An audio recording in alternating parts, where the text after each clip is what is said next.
이번에는요, 폐 건강에 대한 의학 궁금증, 특히 폐 건강에 관한 오해와 진실, 질문이 있습니다를 통해서 알아보도록 하겠습니다. 선생님, 네. 쪽집게로요, 코털을 뽑는다든가 혹은 그 다양한 기구가 많더라고요. 코털 네. 제거기가 이런 걸 활용하시는 분도 굉장히 많던데 이런 이야기가 있습니다. 코털을 잘못 뽑으면 폐 건강에 안 좋다. 이게 사실인가요? 절반은 맞고 절반은 틀린 이야기입니다. 맞을 수도 있어요? 네, 그렇죠. 코 안쪽에는 여러 가지 세균들이 살고 있거든요. 그런데 코털을 잘못 뽑게 되면 출혈이 동반되게 되고 주위에 살고 있던 세균이 그 혈관 속으로 들어가게 되면 심각한 감염을 일으킬 수 있습니다. 코 안쪽에만 감염이 국한된 것이 아니라 감염이 온몸을 타고 돌아가는 폐혈증 쇼크까지 갈 수 있기 때문에 코털을 함부로 뽑는 것은 좋지는 않은 행동이고요. 하지만 코털을 깨끗하게 가위나 여러 가지 기구를 이용해서 정리하시는 것은 건강에 나쁜 영향을 끼치진 않습니다. 네, 폐 건강이랑은 연관은 없습니다. 뉴스에서 보니까요, 급식실 노동자분들이 폐암 발생률이 아주 높다. 특히요, 담배를 피우지도 않는 여성임에도 불구하고도 폐암 발생률이 높다고 하더라고요. 그러다 보니까 이런 이야기가 있습니다. 여성이 남성보다 폐가 태어날 때부터 약하다, 이런 이야기가 있는데 이건 말이 안 되지 않습니까? 폐의 크기, 용적은 어떤 것에 의해서 결정될 것 같으세요? 잘 모르겠습니다.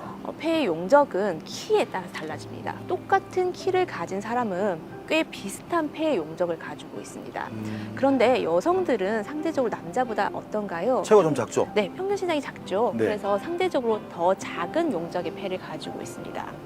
특히 급식실 노동 환경을 생각해 보면 굽거나 찌고 튀기는 행위가 하루에 굉장히 대용량으로 반복이 되고 환기 시설이 적절하게 갖춰지지 않으면 그 안에서 발생할 수 있는 여러 가지 물질들이 작은 여성의 폐에 영향을 줄 수밖에 없습니다. 그래서 급식실 여성 노동자들의 폐암 발생률이 최근에 증가하고 있다는 보고도가 나오고 있는 과정이고요. 네. 그래서 여성이 남자보다 폐가 약하다, 이거는 맞지는 않지만 용적이 더 작은 것은 맞는 이야기입니다. 특히 여성의 경우에는 그럼 폐암 발생률이 더 높다, 이렇게 봐도 되는 건가요? 네, 맞습니다. 같은 기간에 흡연에 노출되어 있었다고 가정을 할 때 남자보다 여성 환자들에게서 폐암 발생률이 더 높다는 보고는 꽤 오래전부터 있어 왔습니다.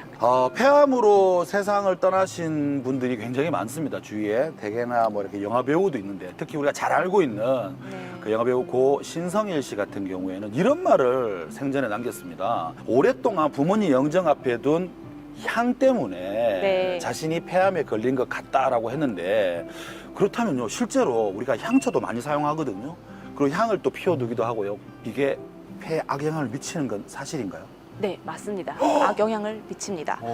밀폐된 공간에서 향이나 향초를 태우는 행위는 실내 미세먼지의 농도와 여러 가지 발암 물질의 농도를 높일 수 있기 때문에 네. 향이나 향초를 피우는 환경은 항상 환기가 잘 되는 창문을 잘 열고 향이나 향초를 다 연소시킨 후에도 충분한 환기를 시켜주는 과정이 꼭 필요합니다. 신성일 씨 같은 경우는 비흡연자였음에도 불구하고 네. 폐암이 발생을 해서 본인도 몹시 속상해 하셨다는 기사를 본 적이 있습니다.